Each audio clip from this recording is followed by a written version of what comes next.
Welcome, welcome, welcome to the pod. You are listening to What the Reality with me, Kasha Roberts, and welcome to another episode of What's the Reality.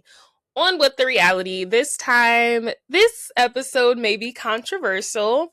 This episode may not be as beloved as the others, but I do genuinely believe this is something we need to talk about, and it is so opportune. It is so relevant right now. If you are watching The Traitors, you have experienced Michael Rapaport. I'm doing a deep dive on Mr. Michael Rapaport, and I learned a lot. I learned that he was an actor, and I learned that he has acted in some of the movies I've even seen.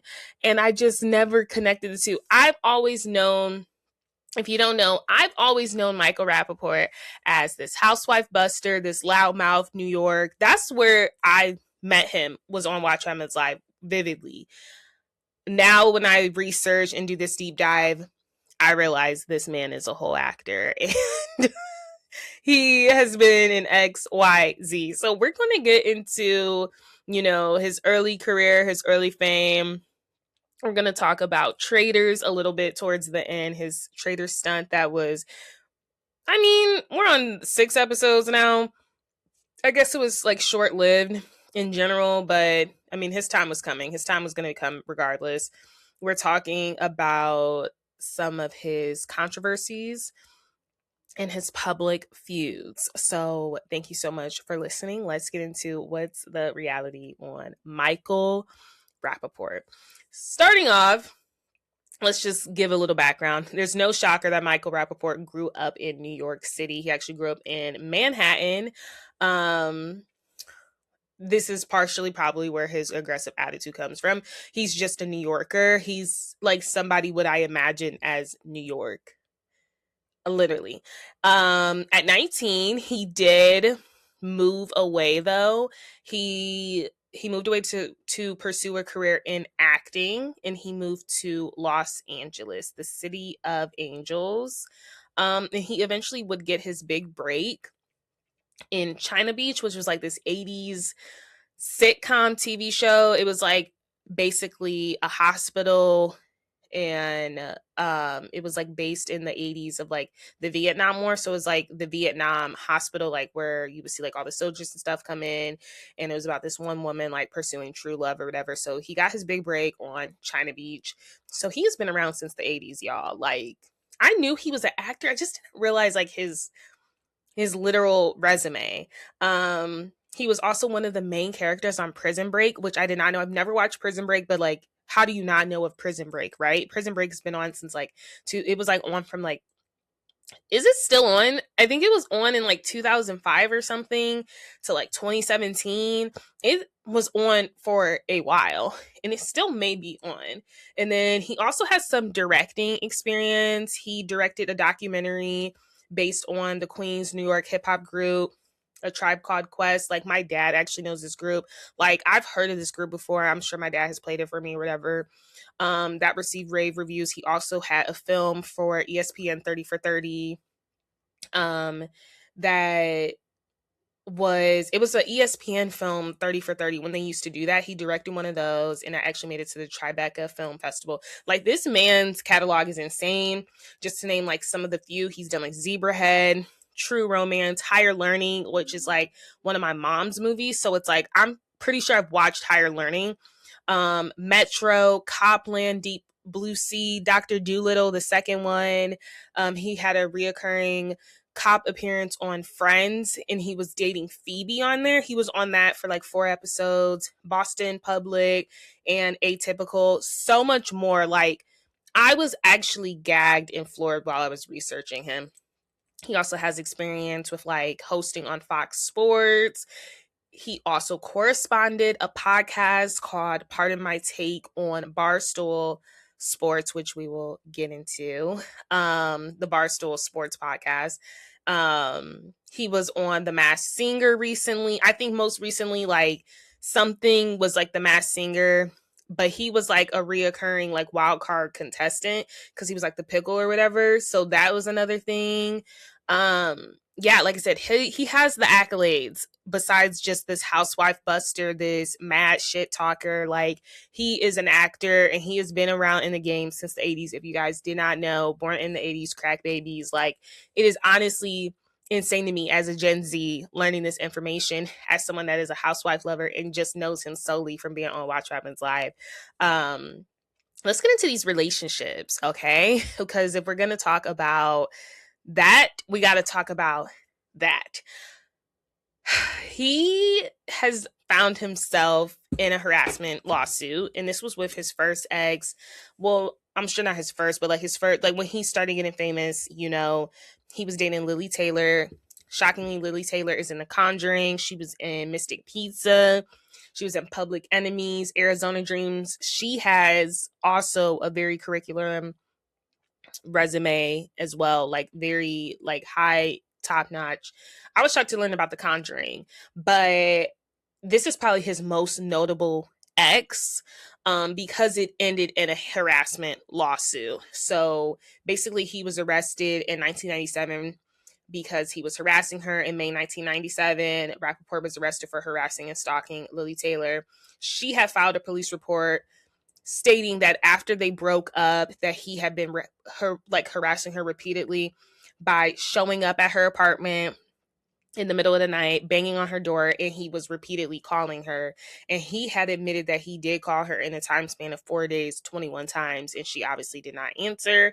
So then the two did, I wonder if the two met. That was like another thing I meant to look up before. Obviously, I'm pretty sure like they met on set because they were like in two movies together, Ill Town and Kicked in the Head. So he did plead guilty to the harassment and admitted to the judge that he called her 21 times, which is like honestly insane in 4 days. Especially back then, like, you know what I mean? Like, this person's clearly avoiding you and you keep calling them. I feel like now 21 times, the way we kind of glorify toxic relationships so much now, I feel like people be like, oh, 21 times in 4 days is nothing. But I'm talking about like, you talking about like the 90s, like calling somebody 21 times in 4 days is insane regardless if they're not answering. But I feel like now, if that was to make it to the police, they wouldn't have taken that serious in today's time, if I'm being completely honest. But regardless, she was granted a protection order against him, and Rapaport had to seek counseling twice a month for a year following the verdict. So this is his first time we kind of see him like in some legal trouble. This is the only time, this harassment arrest. So another relationship he had was with Nicole Beatty. So his exes are all very notable. They all have accolades. They all have experience in the industry. So Nicole Beatty, he has 2 kids with. They were married for 7 years, 2000 through 2007. And she's the writer and producer of The Walking Dead, you guys. What? Like The Walking Dead, Mo, and For All Mankind. I've heard of all of those, I think, but obviously most notably the Walking Dead. So she's the writer and producer. They were together, like I said, for 7 years, 2 kids. And then his most recent relationship, public relationship, is with Nae Dunn, which is spelled Kebe Dunn. But it looks like on Wikipedia it's pronounced Nae Dunn. So that's interesting. But the two had actually briefly dated in the 90s and ended up reconciling after him and Nicole Beatty broke up. So they reconnected in 2012. 6 years later, they got married, and they've been married, or it was like 4 years later. They've been married ever since 2016. So I'm like, oh my gosh, like it's just crazy. So then also, while I'm obviously looking up past relationships, why did Natasha Lyonne pop up? And I was like, there is no way that he has dated Natasha. Did I pronounce her last name right? Lyonne. There is no way he has literally dated her. Like, it just didn't make any sense to me. And once I did a little more digging, I found that this is what's leading us into our public feuds segment. So we just left the relationships, the early career, early fame, or whatever. Now we are moving into the public feuds. The Natasha Lyonne comes essentially from them not dating, but them having a toxic landlord-tenant relationship. Like I said, this stuff goes way back to when I could even read a magazine. So in 2005, Jane magazine was a thing. It was a women empowerment magazine, which is crazy because they're having a man write an expose on a woman, right? It's such an oxymoron. But apparently in 2005, he wrote an expose. What was I saying? Michael Rapaport wrote an expose for Jane magazine, which is a woman empowerment magazine, which is ironic because obviously you have a male writing an expose about a woman for this woman's magazine. And it was called Evicting Natasha Lyonne. Also, shocking to me, you guys, good thing I can admit this, but I did not know she was also around in this game as long as well either, since she's been like 18. But I know her from Orange is the New Black. She has founded the house of Netflix, in my opinion, because nobody was talking about Netflix before Orange is the New Black. So that's where I personally know her from. Obviously, I know she was in so much other stuff, but she has been around and they shared the same agent. So they were actually really cool. And he was still working out in Los Angeles and he needed tenants, obviously, to occupy his New York City space. So he was like, okay, Natasha, like, yes, you can move in, you know, and then he also had one of his friends living there. And then he also had, who else did he have there? He had like two other people that he knew. So apparently everything was cool. And then Tasha would get into these moods and she would start going off on the other tenants. Basically, she was calling the girls the see you next Tuesdays. She would get in these rampages. It was honestly insane. You will be able to find this expose on Tumblr. That's the only place I was able to read it. And it was literally out of a magazine. I had to like zoom in and like find it. So basically, she was a terrible tenant and she would be going off on the other tenants. And then, you know, it got to a serious point where Michael was like, you have to move out. She refused to move out. And then eventually she would try to move out, but she would keep pushing it back, like pushing the date back. But I guess it got so bad that by the time she moved out and he did go to assess the situation of like the housing situation, he had to contribute $16,000 worth of cash for repairs.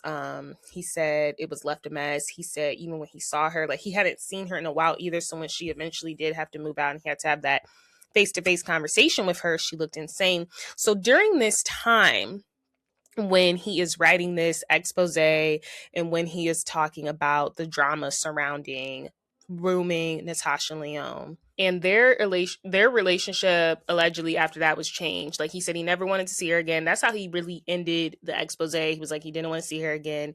And it was kind of like the worst decision ever. Obviously now she has been on Watch Women's Live. Andy Cohen actually asked her that question, which is so crazy because I don't think I watched that episode of Watch Women's Live.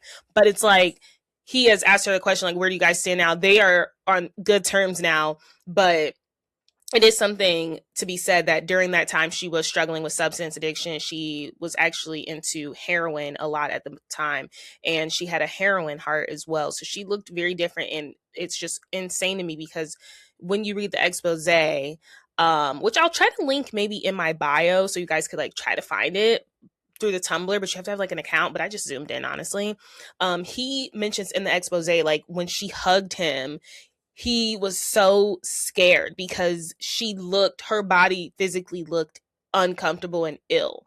And when she hugged him, he knew that he was uncomfortable with her appearance.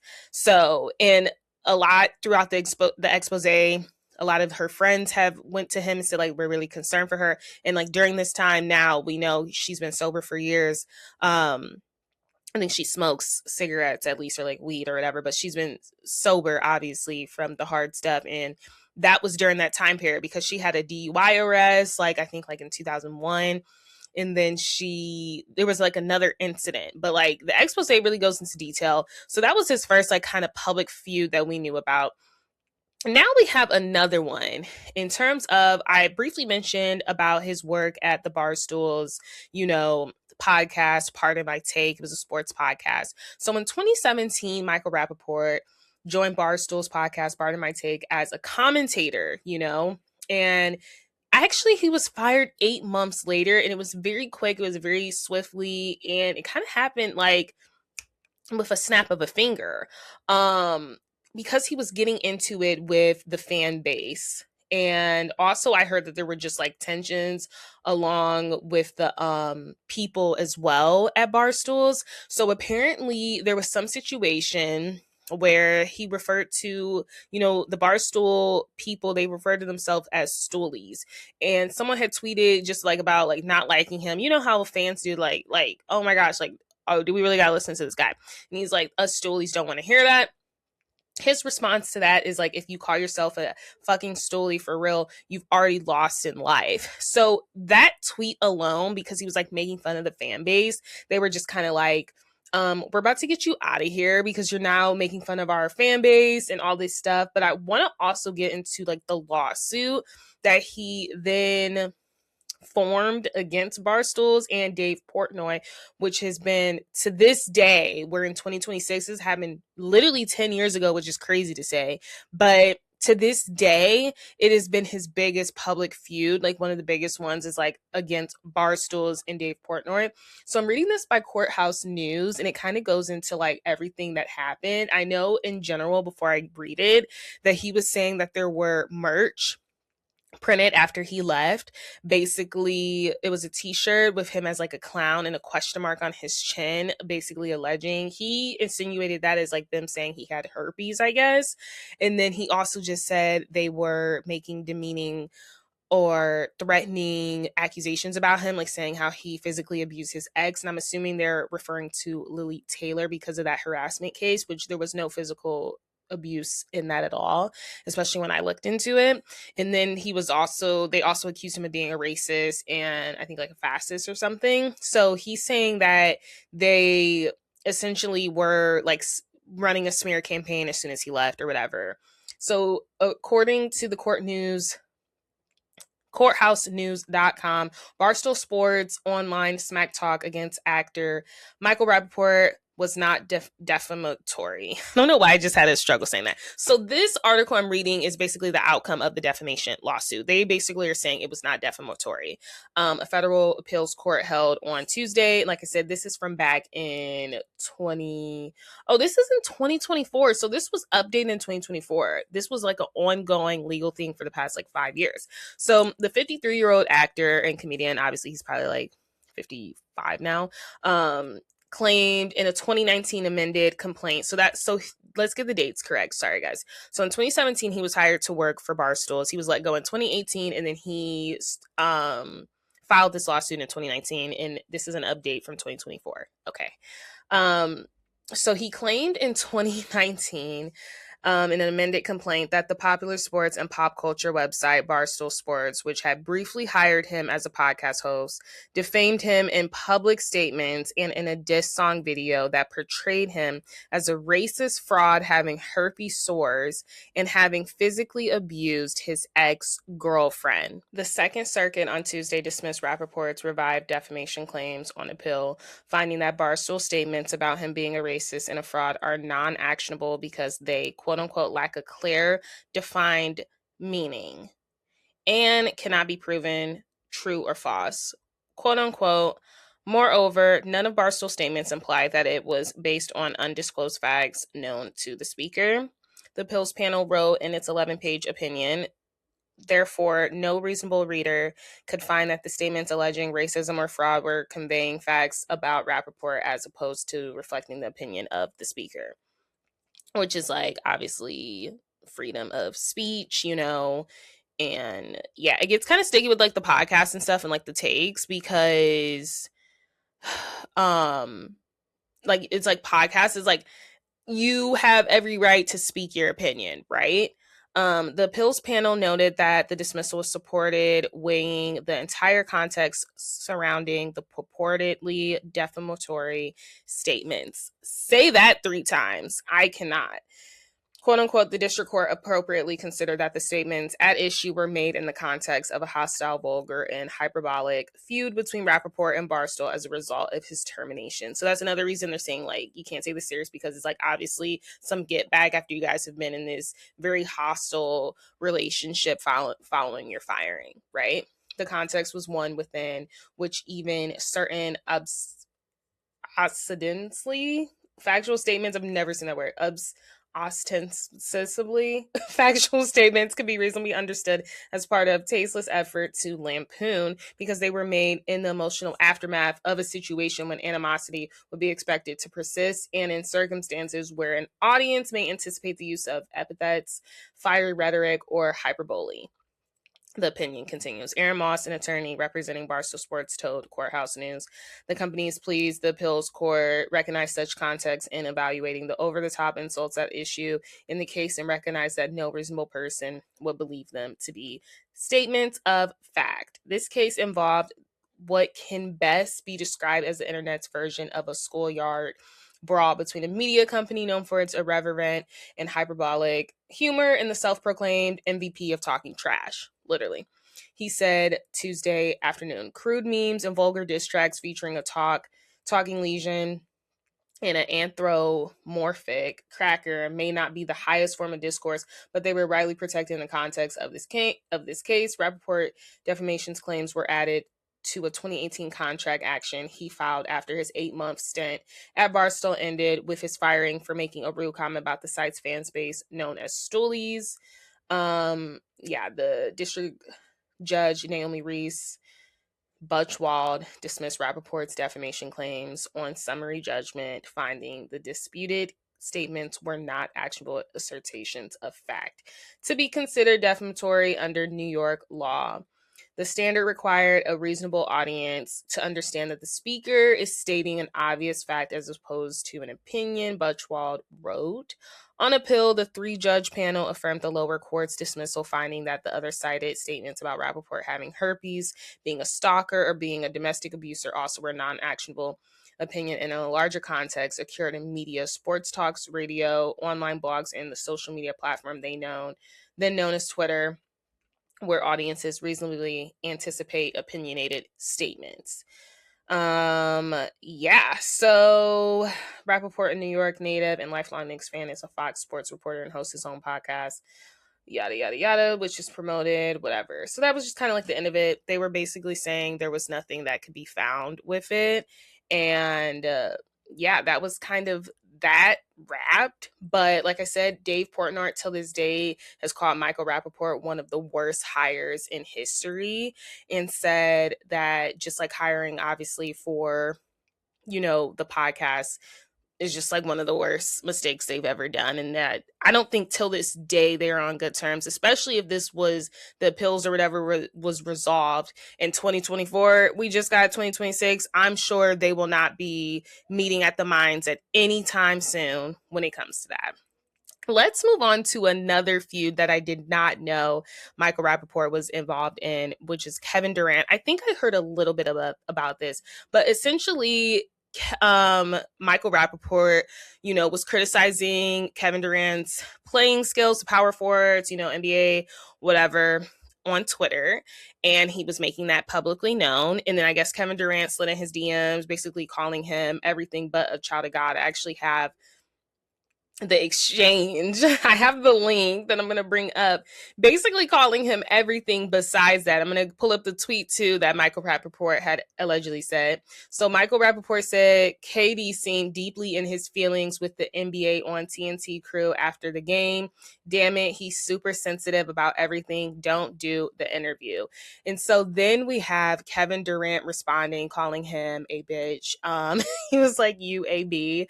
And then we also have Michael Rapaport. I'm just going to read their literally exchange. I'm going to bleep out because it's like a lot of vulgar stuff they both say. He said, just do the effing interview. And if you're upset. So this is at the time where I'm assuming he's a Fox Sports reporter as well. And so that's maybe why he's like, don't do the interview. And so then obviously Katie's like, UAB. And then he's like, just do. And then Michael Rapaport's like, just do the effing interview. And if you're upset about something they've said, say something. Up there looking like you were going to cry and shit. And then Katie said, I did the interview, you D-head. Tell your baby daddy Chuck to be better at his job and frame his... What does that mean? Frame his what? And frame his... Okay, that's just the end of that.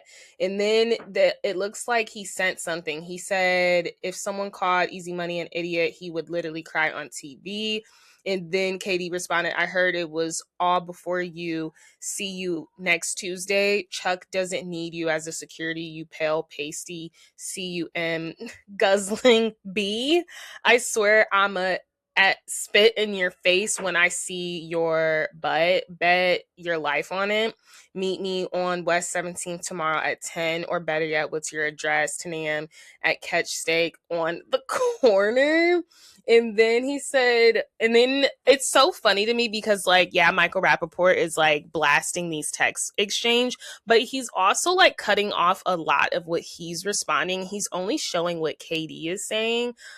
So then this is where a lot of despise for Michael Rapaport comes in, because he told KD to go help the kids in Bronzeville, Brooklyn, and stop being an effing PUZZ. And so they're like, why are you saying Brooklyn? Like, they're saying there was some racial undertone with that, whatever. We'll get to a lot of the controversies he's in. And so then Katie's like, you a B for even caring how I do an interview. All you do is suck other men for attention. Trump didn't pay any attention to your sorry A. So now you want to use everybody else to get views and laughs. Your life is a joke, you effing pale sea sucker. Go get some. It's effing with your brain, piece of crap. Go to Brown, and then he said it again, go to Brownsville and help the people that need it, goofball. He said, you go do it, clown, good for you. No, but nobody gives a F. And then there's just more screenshots. You called your lawyer like the PUR, so I guess you got legal stuff involved. He said you couldn't talk Portnoy talking as defamation of character. And he said, you want to lawyer up your wife mad AF because you wasting that little bit of money on a lawyer's because you can't take a joke. So yeah, they got like that involved. It's honestly so much what was going on. And so then obviously like the ESPN became aware of the dispute, and Katie actually apologized for that language. In this is a article from ESPN. This is back in 2021. Like I said, this dispute happened in 2020, I believe. Kevin Durant, as part of his first public comments since injuring his hamstring in February on Thursday, addressed a feud between himself and actor comedian Michael Rapaport that had been made public this week. Rapaport posted private messages that he said Durant had sent him, which included threatening language and anti-gay and misogynistic slurs. Coach Steve Nash said the organization had a conversation with Durant about the language he used in the exchange. And this is what Durant had to say once that exchange was put on blast. He said, I'm sorry that people seen that language I used. That's not really what I want people to see and hear from me, but hopefully I can move past it and get back out there on the floor. He said, I'm progressing pretty well. Looking forward to being out there with my teammates pretty soon.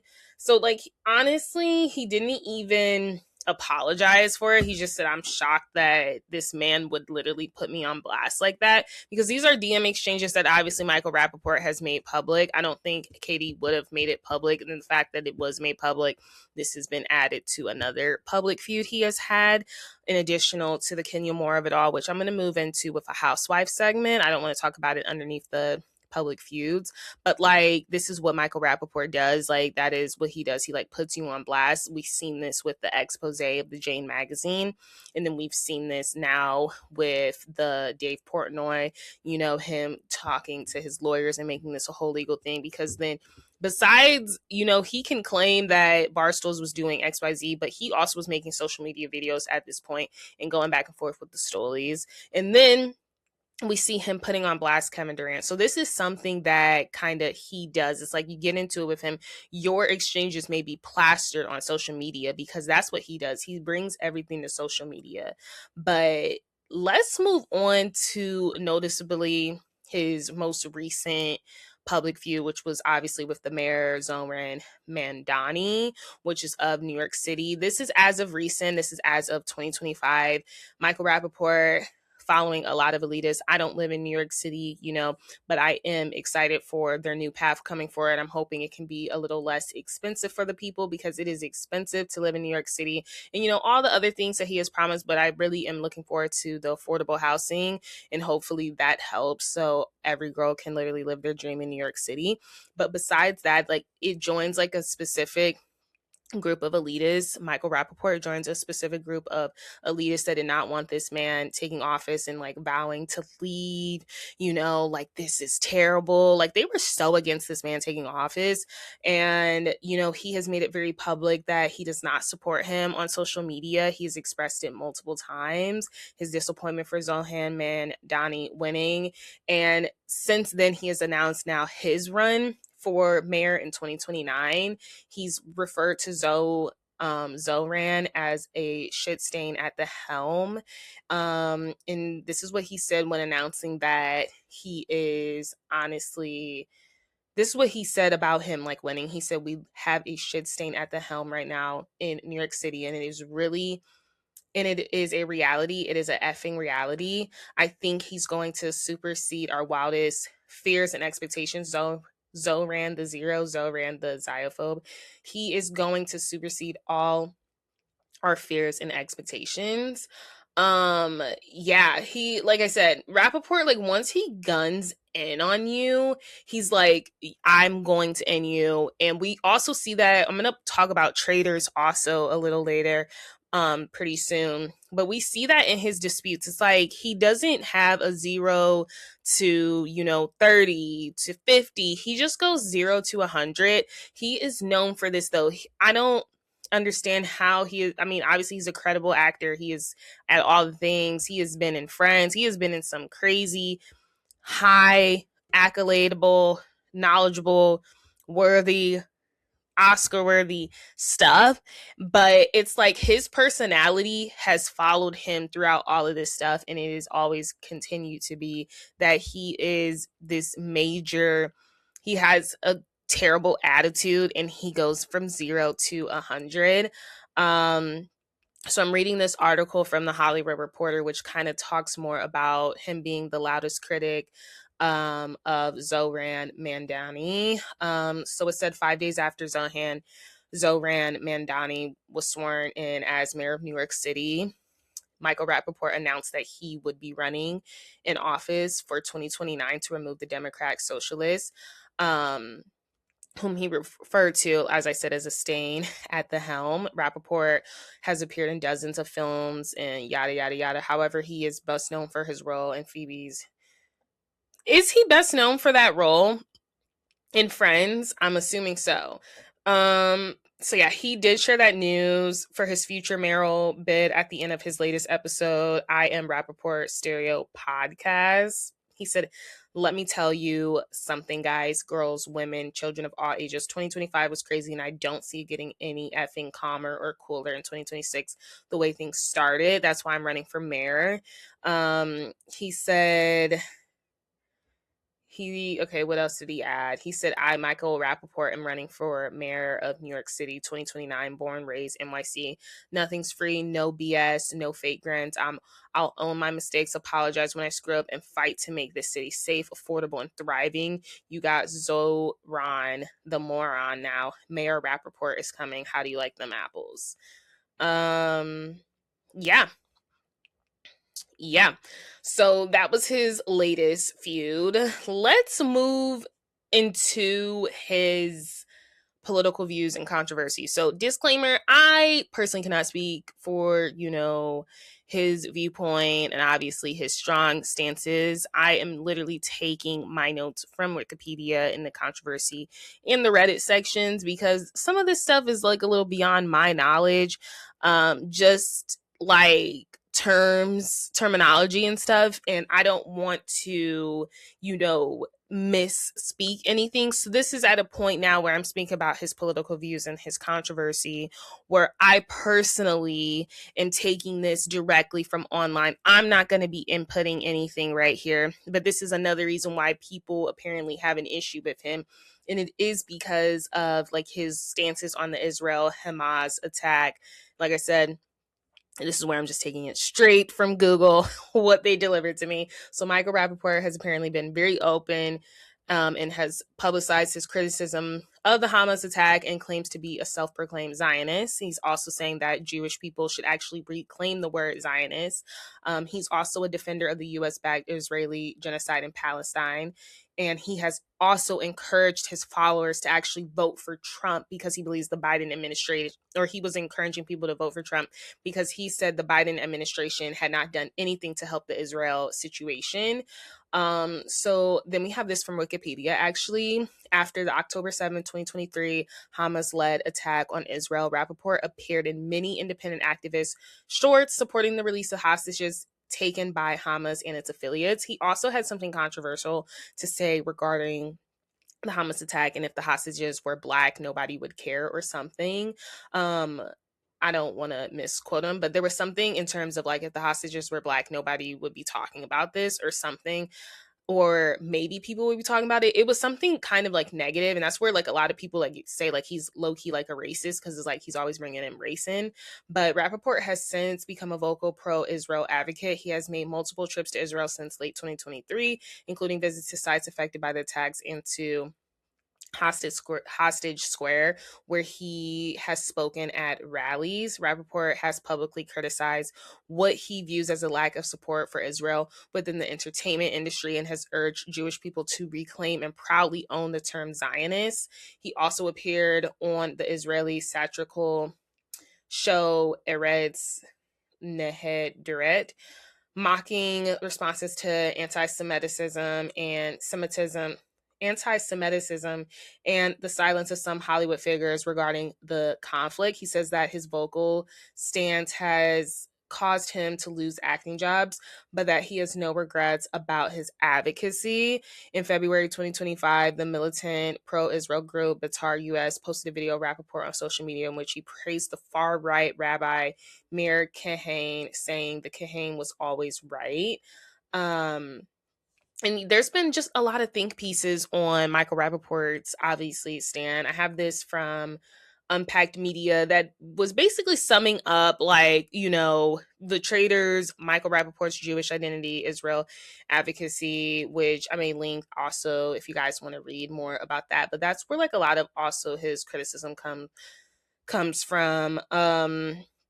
They said that, let me see if I can find, there was like an excerpt I wanted to read, but I don't know if I see it. But that was kind of like it. So, like the whole like Zionist thing, which people kind of like took offense to. They're like, he's saying like Jewish people should actually reclaim the word. I might just link this article because it might be repetitive. But let's move into, you know, something that isn't as heavy. Obviously, that is where a lot of his controversy comes from.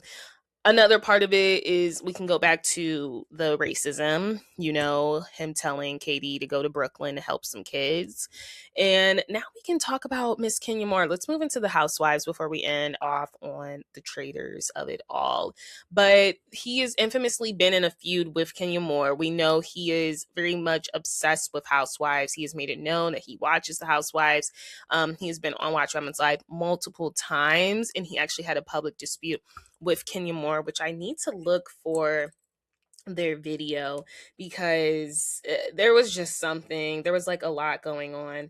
But apparently when he was on like a taping of, oh, I found it, of course I found it that quick, Twitter, there was a incident which I'm about to play right now. I appreciate you being a fan though. Thank you for watching. Keep the cable on. A new job would help with that. Oh, Kenya, please, Kenya, you wish you were me, Kenya. A middle-aged fat white guy. So when that happened, he went to his Instagram story to post a picture of Kenya Moore after their issue. And the thing is, the issue that stems with Michael Rapaport and Kenya Moore was that he was one of the people when she did get dragged by Portia that said she deserved to get dragged. Now, I have not done a deep dive on the Kenya Moore and Portia at all. It might be a while. But I will say, in terms of my stance on it as a Black woman, I thought Kenya Moore did deserve it because she was provoking the situation. However, as a white male, which I am not, I think it is crazy for you to be speaking on any Black women to be getting dragged. So Kenya Moore kind of came into that environment as like, I know this man has been talking mad crap. He's been on Watch Women's Live. This is like this was like, I think after like the dragging happened or like a couple seasons later, she knows she does not like this guy, right? So they're coming face to face. He has sat with multiple housewives as well. I think he sat with like Giselle before. He sat with like one of the Beverly Hills girls. Andy loves him. He loves for that man to be in the second seat, whatever. So he went to his Instagram story to post a picture of Kenya Moore. And then the next slide was a picture of a gorilla. And I left it at that. A gorilla.